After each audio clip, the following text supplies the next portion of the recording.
श्रीमद् भगवद गीता। आज हम 18वें अध्याय में प्रवेश कर रहे हैं। अथ अष्टादशो अध्यायः। अर्जुन उवाच संन्यासस्य महाबाहो तत्त्वम् इच्छामि वेतुम् त्यागस्य च ऋषिकेश पृथक केसी निषूदन। अब ये हमारा जो 18वां अध्याय है असल में कि भगवद गीता का निचोड़ है। करीब करीब जो भगवद गीता में शिक्षाएं दी गई हैं उनका ये एक तरह से समरी है। तो यहाँ पर अर्जुन उवाच, अर्जुन भगवान से कहता है कि संन्यासस्य महाबाहो तत्त्वम् इच्छामि वेदितुम्। अब देखिए, धर्म शास्त्रों में जो बातें लिखी होती हैं, बोली होती हैं, तो हम इंसानों के लिए है।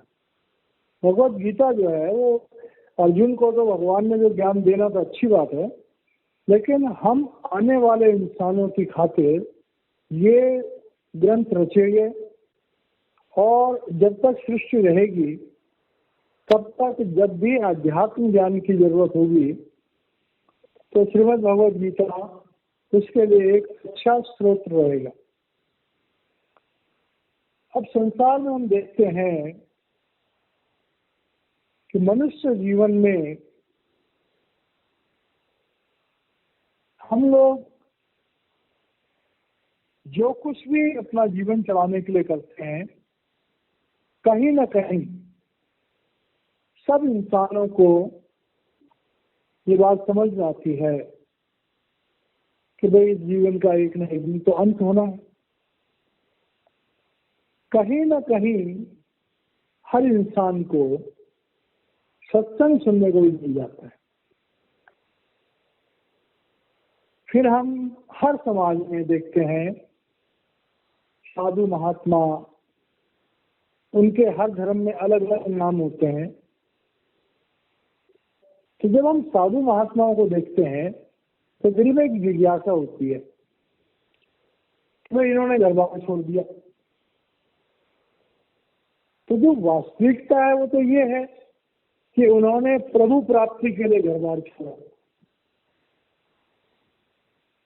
लेकिन सारे ही साधु ऐसे हों कि प्रभु प्राप्ति के लिए घर बार छोड़ा, तो ये विषय जो है समझने वाला है। तो अर्जुन भगवान से कह रहा है कि भाई जो संन्यास है, संन्यास आश्रम, तो संन्यास आश्रम एक्चुअल में क्या चीज है? क्योंकि इसका कारण ये है कि अर्जुन को भगवान से सुनते सुनते, हालातों को देखते देखते अर्जुन के मन में भी संन्यास की भावना आ गई। और वैसे भी जो इंसान, अर्जुन एक सच्चा इंसान था, तो सच्चा इंसान जब विषम परिस्थितियां आती हैं तो फिर विरक्ति बड़ी जल्दी हो जाती है। तो अर्जुन पूरी विरक्ति के रूप में उस समय मौजूद है। भगवान से पूछता है कि भाई तत्त्वम् इच्छामि। ऊपरी तौर से तो ठीक है, संन्यास का मतलब घर बार छोड़ देना, लेकिन संन्यास का जो वास्तविक तत्व है, वास्तविक मूल्य है, वास्तविक आधार है, वास्तविक कारण है, उनसे मैं जानना चाहता हूं। और साथ साथ त्यागस्य च, तो संन्यास हो गया, डिक्लेयर हो गया, हमने घर बार छोड़ दिया।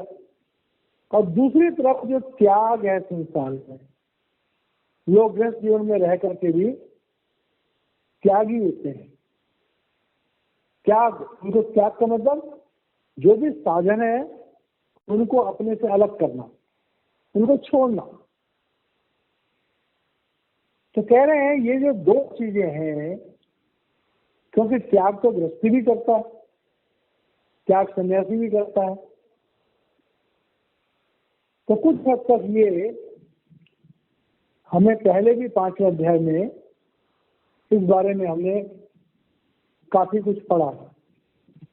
तो ये दो चीजें जो हैं वो भगवान से अर्जुन पूछता है। और साथ में क्या कहता, एक बात तो कहता ऋषिकेश। ऋषिकेश भगवान का नाम जो है वो है कि इंद्रियों का स्वामी। इंद्रियां भगवान के अपने बस में है। फिर कहता है कि केसी निषूदन। और केसी निषूदन क्या है कि केसी राक्षस को भगवान ने मारा था। तो इस तरह से इन दो चीजों का अब अंत में अर्जुन बहुत अच्छी व्याख्या चाहता है।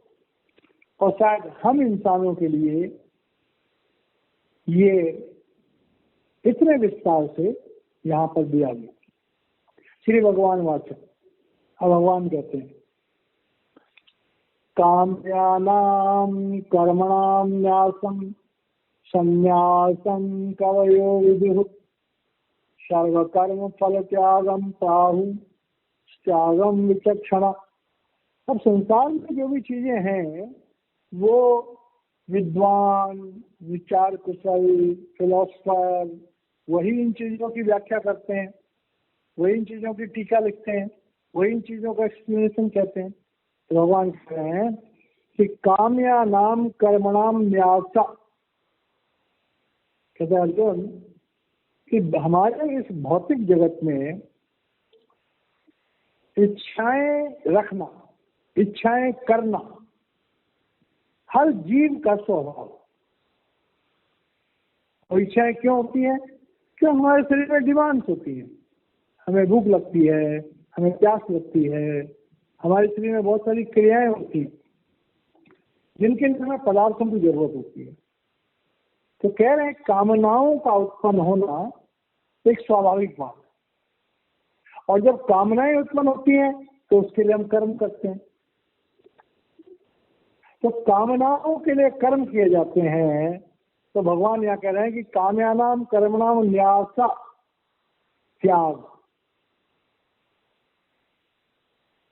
संन्यासम कवियो विदु। तो कह रहे हैं कि बहुत सारे जो विद्वान लोग हैं वो क्या कहते हैं कि जिसने अपनी कामनाओं का त्याग कर दिया और कामनाओं की पूर्ति के लिए कर्म करने का भी त्याग कर दिया तो उसे हम संन्यास कहते हैं।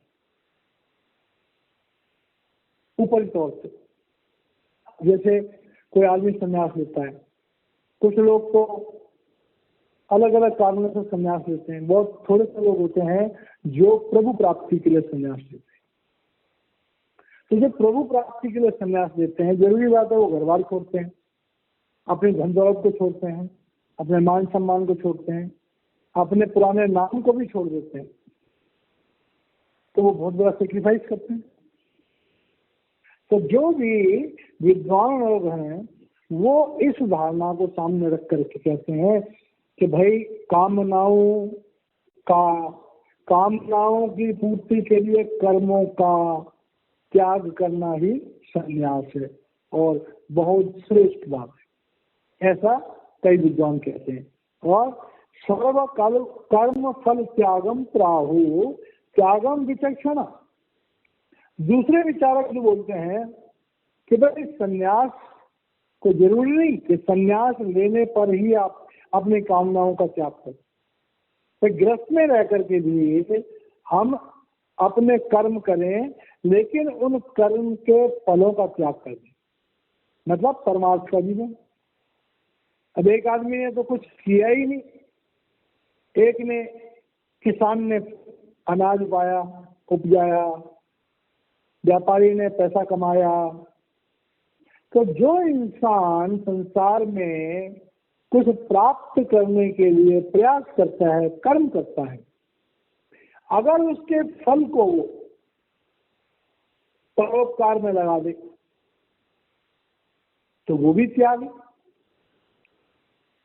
तो कह रहे हैं कि विचक्षण विद्वानों में जो विचार कुशल है, जो विचारशील लोग हैं, वो ये कहते हैं कि भाई गृहस्थ में रह करके भी जो इंसान परमार्थ का जीवन जीता है, अपनी कमाई का अच्छा हिस्सा सेवा में लगाता है, उसका जो त्याग है वो भी बहुत उच्च कोटि का है। तो इस तरह से ये पहली बात है। त्याजम दोषवत इति एके कर्म प्राहु मनीषिणा यज्ञदान तपः कर्म न त्याजम इति चा अपरे। अब यहाँ पर अलग अलग लोगों के अलग अलग विचारों का देखिए, माना कई सारे विद्वान हैं, जिस विद्वान के जीवन में जितनी श्रेष्ठता प्राप्त हो गई होगी उसके प्रवचनों में उतनी गहराई होगी। अब जो लोग कि प्रभु भक्ति में लीन हो गए, उन्हें खाने की होश नहीं, पहनने की होश नहीं, आने जाने की होश नहीं, वो क्या कहते हैं कि त्याजम दोषवत इति एके कर्म। वो तो ये कहते हैं कि भाई जो कर्म करना है वो तो एक तरह से दोष है। क्यों? क्योंकि कर्म करेंगे तो उससे हमें सकाम कर्म भी हो जाएंगे, हम कर्मों के बंधन में फंस जाएंगे। तो जो लोग बहुत ज्यादा गहराई से मनीषिणा, मन ईषणा, जिन्होंने अपने मन को उस परमात्मा में जोड़ दिया, वो तो कहते हैं भैया कि तो कर्म तो एक तरह से बहुत बड़ा दोष है कर्म करना। क्यों? कि वो निमित्त मात्र के तो खाना खाते हैं, बड़ी बड़ी लंबी समाधियां लगाते हैं, तो उनके लिए तो कर्म एक तरह से वो तो कहते हैं भाई ये बहुत बड़ा दोष है। इसे जैसे दोष को त्याग देना चाहिए इसी तरह कर्म को भी त्याग देना चाहिए, ऐसा कुछ लोगों का विचार है। ये अलग अलग अवस्थाएं हैं। कुछ लोग क्या कहते हैं कि यज्ञ दान तपः कर्म न त्याजम इति चापरे।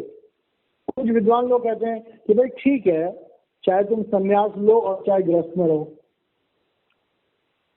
फालतू के कर्मों को भले तुम त्याग दो, लेकिन यज्ञ जहाँ करना पड़े, कि दान देना पड़े, जहाँ तप करना पड़े, मतलब जीवन को सुधारने के लिए इंद्रियों का संयम करना पड़े, तपः कर्म, निष्काम भाव से जो भी हम दुनिया में कर्म करते हैं उन्हें नहीं त्यागना चाहिए। क्यों? कि मनुष्य जब इस दुनिया में आया तो मनुष्य को परमात्मा ने एक प्रेम का पुतला बना के भेजा। दर्द दिल के वास्ते पैदा किया इंसान, वर्ण ताज के लिए कुछ कम नहीं करोगे। तो यहाँ पर एक आंतरिक बात समझ में आती है कि ये साधु संत भी होते हैं, अगर देखा जाए तो गृहस्थियों की कमाई, उनके पुरुषार्थ का एक बहुत बड़ा हिस्सा सन्यासियों को मिलता है। अगर लोग दान न दें, लोग परमार्थ में पैसा न लगाएं, तो जो लाखों करोड़ों परमार्थ के रास्ते पर चलने वाले लोग हैं जो कमाई नहीं करते, तो इनका गुजारा कहां से होगा? तो मतलब ये हुआ कि कर्म को समूल नहीं त्यागा जा सकता। इंसान के लिए कर्म करना जरूरी है, और खासकर यज्ञ दान तप, ये कर्म जो है निष्काम भाव से करने अत्यंत जरूरी है, ऐसा कुछ विद्वान कहते हैं। अब आगे निश्चयं श्रुमे तत्र त्यागे भरत सत्तम त्यागो ही पुरुषा व्याघ्र त्रिविधि संप्रथितः। अब भगवान कह रहे हैं, पहले तो लोगों के विचार बताए भगवान ने कि बुद्धिमान लोग, पंडित लोग, विद्वान लोग क्या कहते हैं। अब भगवान कह रहे हैं कि निश्चयं श्रुमे तत्र, त्यागे भरत सततम। हे भरत श्रेष्ठ, तुम इस बात को निश्चय से समझ लो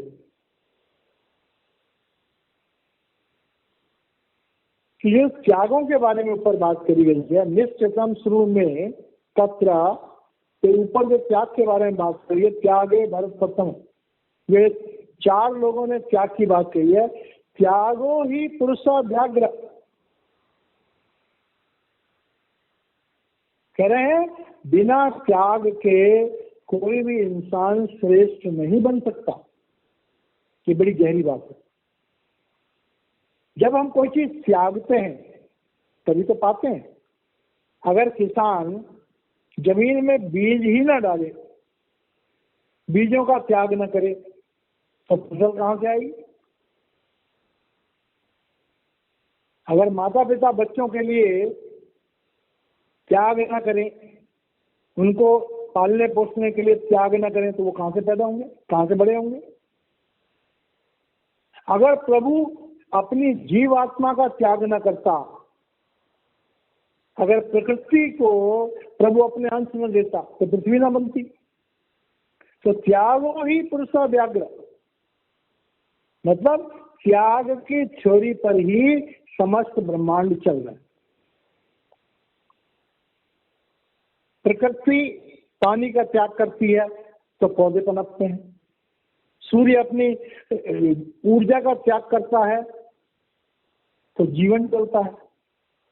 तो कहते विदा सम प्रकीर्तितम, लेकिन कह रहे हैं ये त्याग भी जो है इसे 3 तरह से कहा जाता है।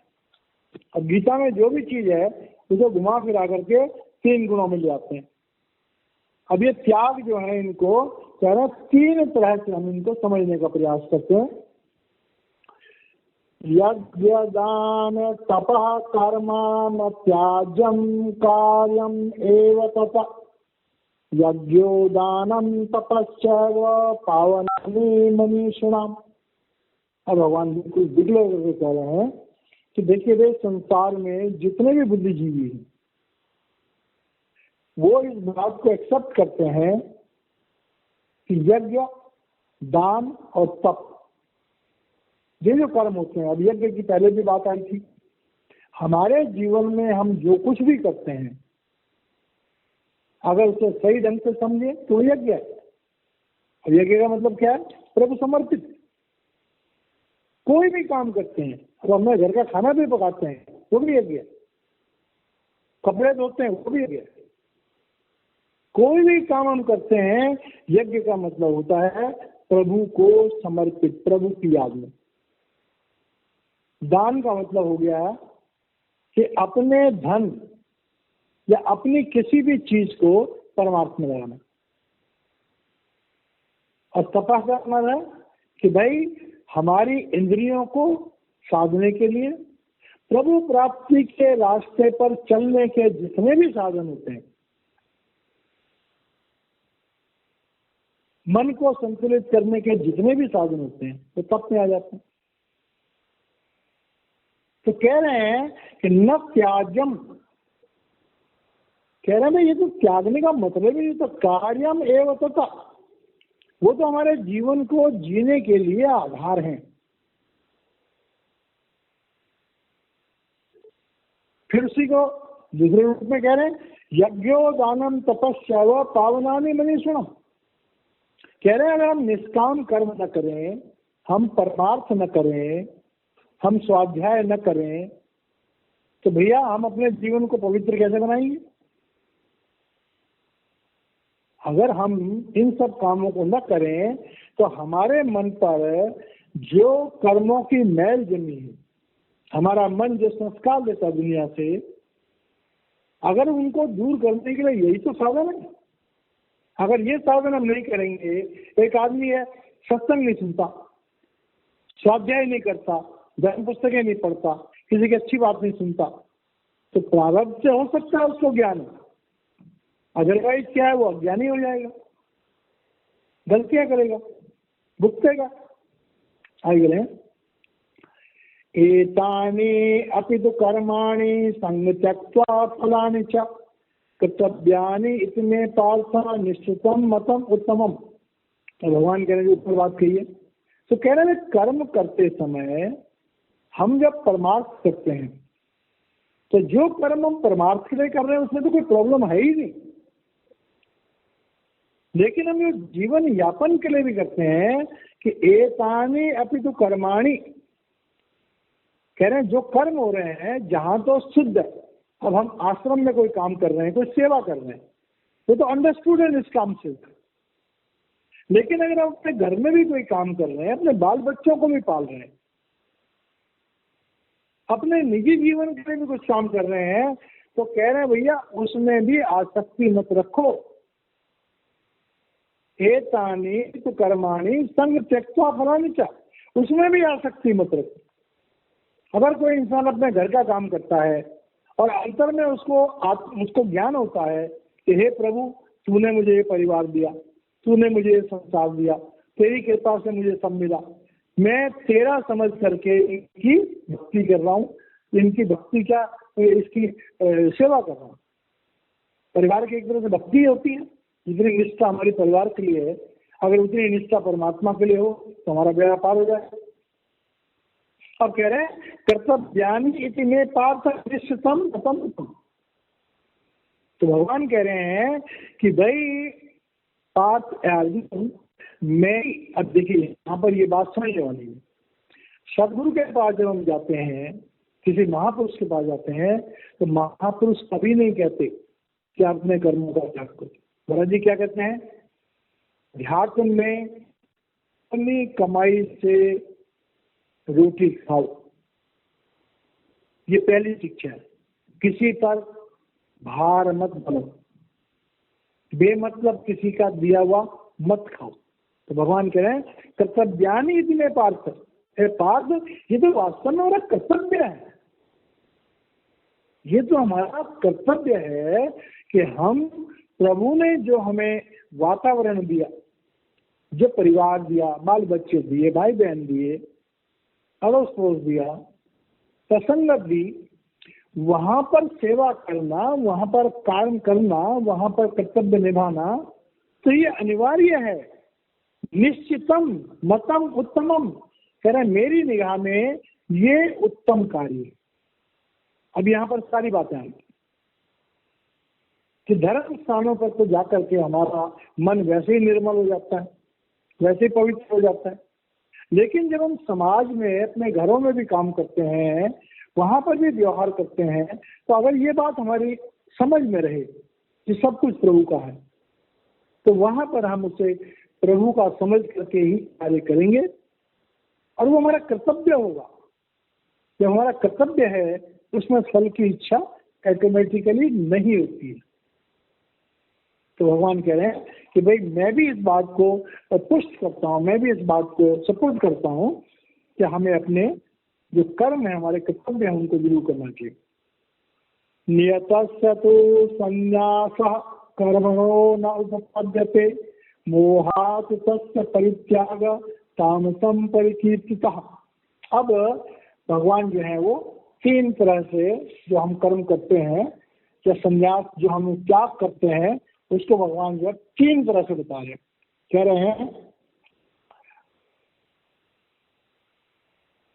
रहे हैं नियतस्य तु संन्यासः कर्मणो न उपपद्यते। अब यहाँ पर बहुत जरूरी बात आई, हमारे नियत कर्म। अब नियत कर्मों में क्या आ गया, पहले आते हैं हमारे शरीर के कर्म, फिर हमारे आते हैं अपने मन के कर्म, फिर हमारे आते हैं अपने आत्मा के कर्म। अब शरीर है हमारा, शरीर को भोजन देना, शरीर को साफ करना, शरीर के रोग शोक इनका ध्यान रखना। तो कह रहे हैं भैया क्या कोई आदमी अपने शरीर के कर्मों से भाग सकता? नियतस्य तु संन्यासः कर्मणो न उपपद्यते। कहते हैं भाई जो हमारे नियत कर्म है, ये सांस लेना है, दिल का धड़कना है, भूख लगना है, नींद आना है, प्यास लगना है, थकावट हो जाए तो आराम करना है, क्या कोई इनको त्याग सकता है? तो कह रहे हैं ये नियत कर्म जो है इनको तो हम त्याग नहीं सकते, लेकिन कह रहे हैं मोहात तस्य परित्याग। अब यहाँ पे बड़ी गहराई से समझने वाली बात कि आज की डेट में क्या है कि संसार में जब हमें मोह हो जाता है, संसार में जब हमारी वासनाएं होती हैं, तो वासनाओं की पूर्ति के लिए कई बार लोग नियत कर्मों को भी परवाह नहीं करते। तो कह रहे हैं कि संसार की वासनाओं के लिए अपने कर्तव्यों को नहीं भूलना चाहिए। अभी बड़ा गहरा सब्जेक्ट है। फॉर एग्जाम्पल हम दुनिया में देखते हैं हमारे कर्तव्य क्या है कि हम अपने माँ बाप की सेवा करें, लेकिन देखा गया है कि जब बच्चे छोटे होते हैं माँ बाप बड़े प्यारे होते हैं, बच्चे बड़े होते हैं, पढ़ाई लिखाई करते हैं, उनकी नौकरी लगती है, अफसर बन जाते हैं, उनको अहंकार आ जाता है, उनकी शादी होती है, अपने बाल बच्चों से मोह हो जाता है। तो जिन माँ बाप की बदौलत वो अफसर बने, बड़ी ऊंची पदवी पर पहुंचे, उन माँ बाप के प्रति उनका भाव बदल जाता है। कभी किसी लालच में आकर के आदमी अपने कर्तव्यों को भूल जाता है, कभी किसी वासना में आकर के आदमी अपने कर्तव्यों को भूल जाता है। तो भगवान कह रहे हैं कि मोहात तस्य परित्याग। अपने जीवन के जो हमारे कर्तव्य हैं, जो हमारी ड्यूटीज हैं तरह तरह की, कहीं पर हमारा अगर मोह बन जाता है किसी चीज से और अगर उसके खातिर हम उनको त्याग करते हैं तो वो तमोगुणी त्याग है, वो त्याग गलत है। ऐसे त्याग को लोग नालायक कहते हैं, दुष्ट कहते हैं। तो कह रहे हैं कि कभी भी मोह में आकर के अपने कर्तव्यों को नहीं भूलना चाहिए। ये आज के जमाने में तो बहुत जरूरी है कि हम लोग रिश्तों को भूल गए, अपने कर्तव्यों को भूल गए, क्षणिक सुख के लिए हम बहुत कुछ जीवन में उथल पुथल कर देते हैं। अब आगे कह रहे हैं दुखम इति एव यत कर्म काय क्लेश भयात त्यजेत स कृत्वा राजसं त्यागम नैव त्याग फलम लभेत।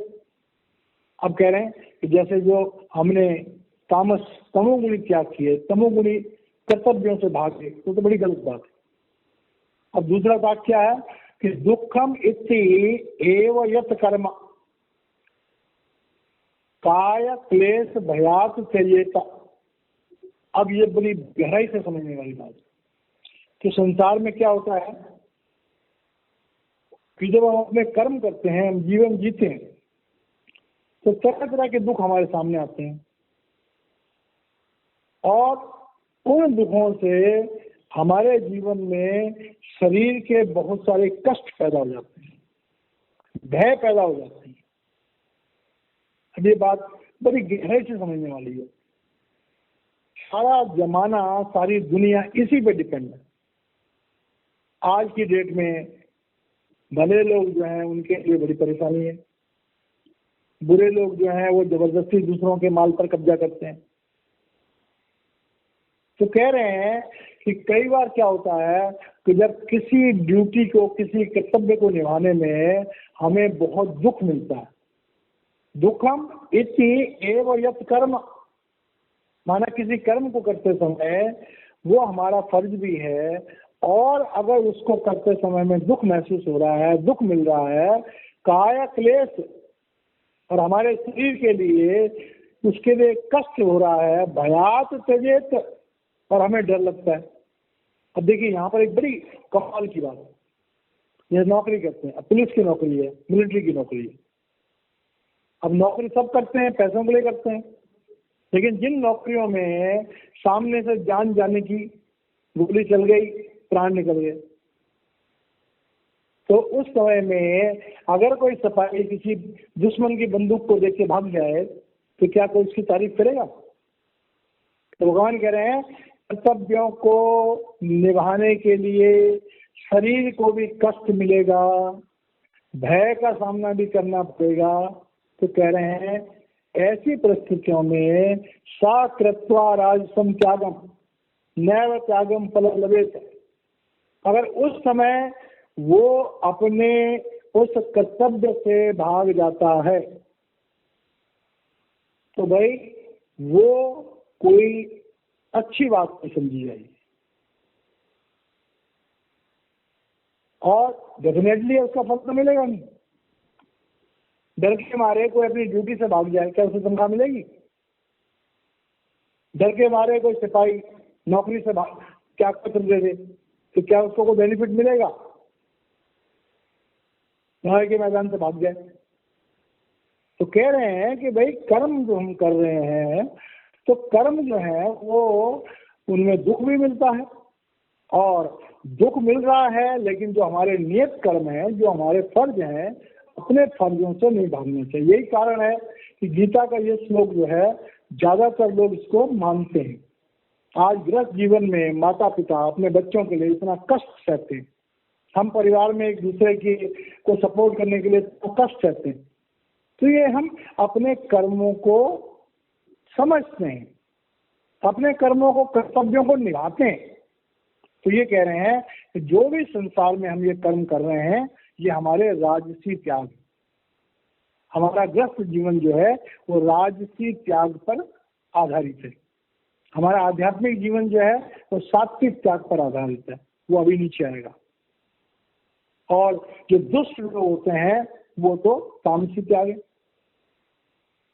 स्वयं का भी नुकसान करते हैं और दूसरों का भी नुकसान करते हैं। अब कह रहे हैं कार्यम इति एव यत कर्मा नियतम क्रियते अर्जुना संग त्यक्त्वा फलम चैव स त्याग सात्विको मतः। अब भगवान कह रहे हैं कि जो समझदार लोग होते हैं, जो धर्मनिष्ठ लोग होते हैं, वो क्या करते हैं? कार्यम इति एव यत कर्म नियतम क्रियते। ज्ञान जाए पर वचन न जाए, अपने फर्ज को पूरी तरह से निभाते हैं।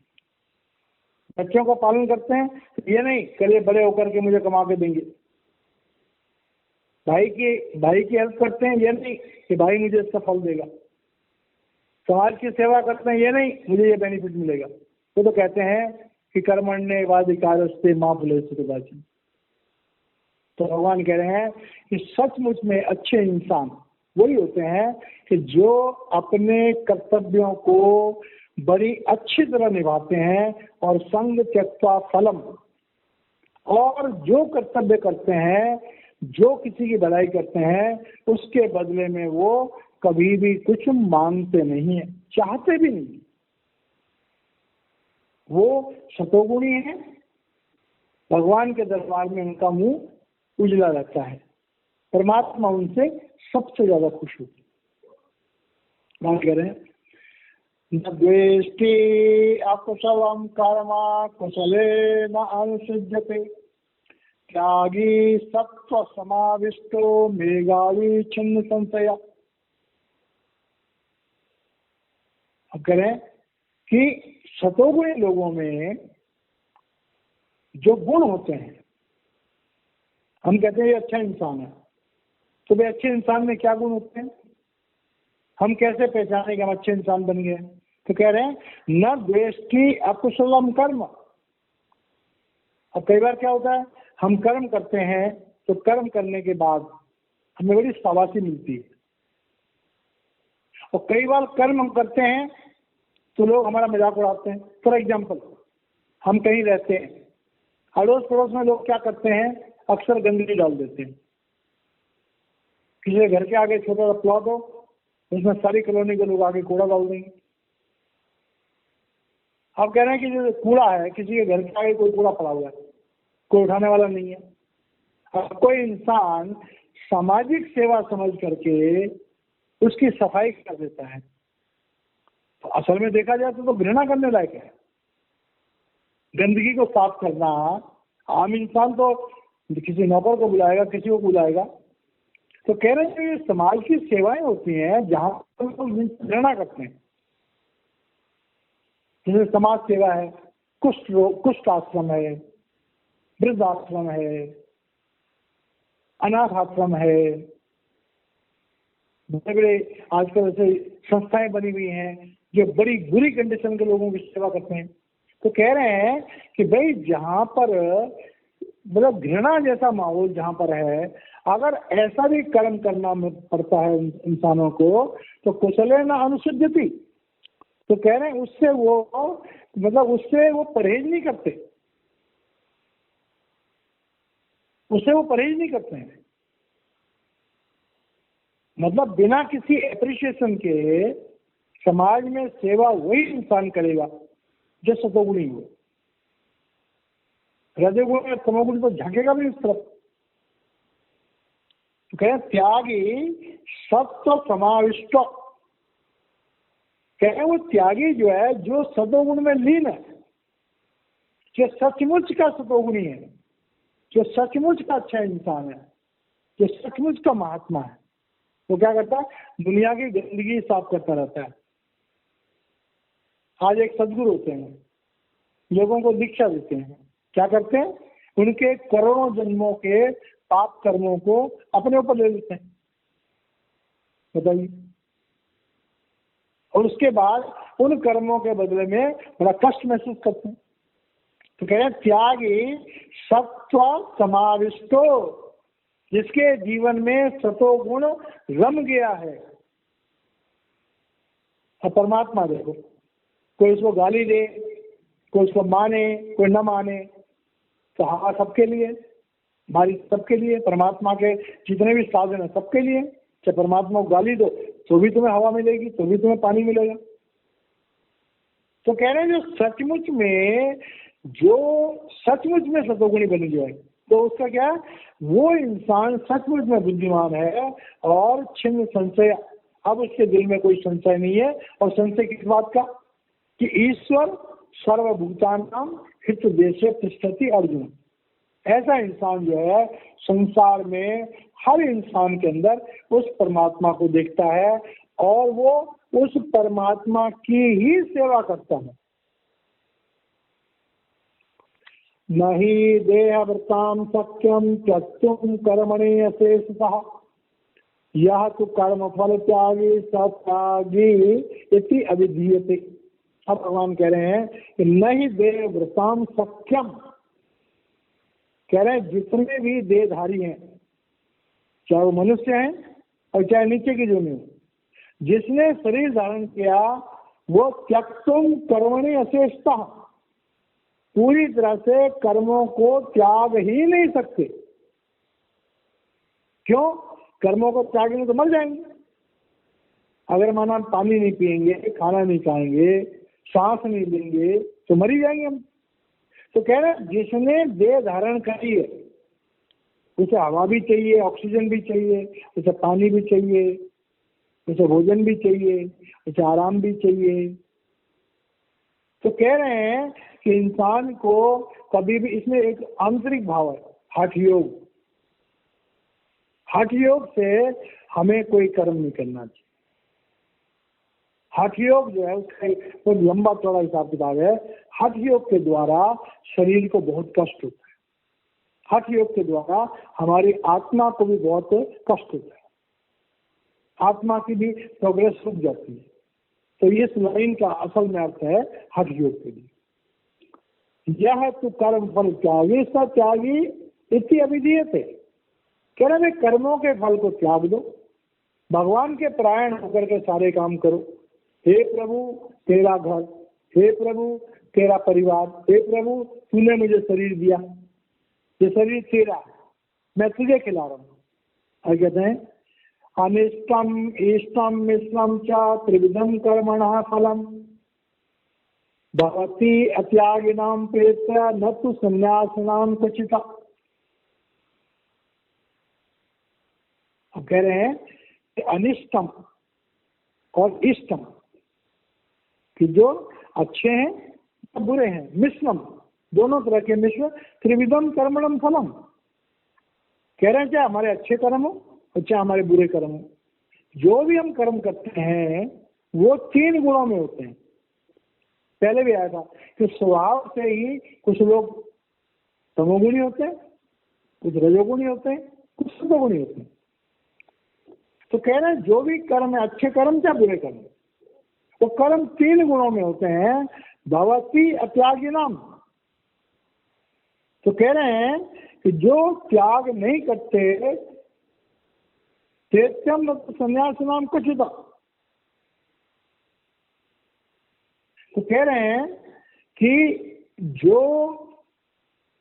इंसान है कोई भी, कि जिन्होंने परमार्थ नहीं किया, जिन्होंने त्याग नहीं किया, जिन्होंने परोपकार नहीं किया, तो अगर कल को उनकी मृत्यु होगी तो उन्हें अगले जन्म में क्या मिलेगा? जो उन्होंने जन्म में किया। भवती अत्यागिनाम प्रेत्य, मरने के बाद। तो इसका आंतरिक मतलब क्या हो गया कि कर्मों का विधान हमारी मृत्यु के बाद भी खत्म नहीं होता। तुमने अच्छे कर्म किए तो अगले जन्म में अच्छे फल मिलेंगे, तुमने बुरे कर्म किए तो अगले जन्म में बुरे फल मिलेंगे। लेकिन अगर तुमने इस जीवन में रहते हुए निष्काम भाव से कर्म किए तो अगला जन्म होगा ही नहीं।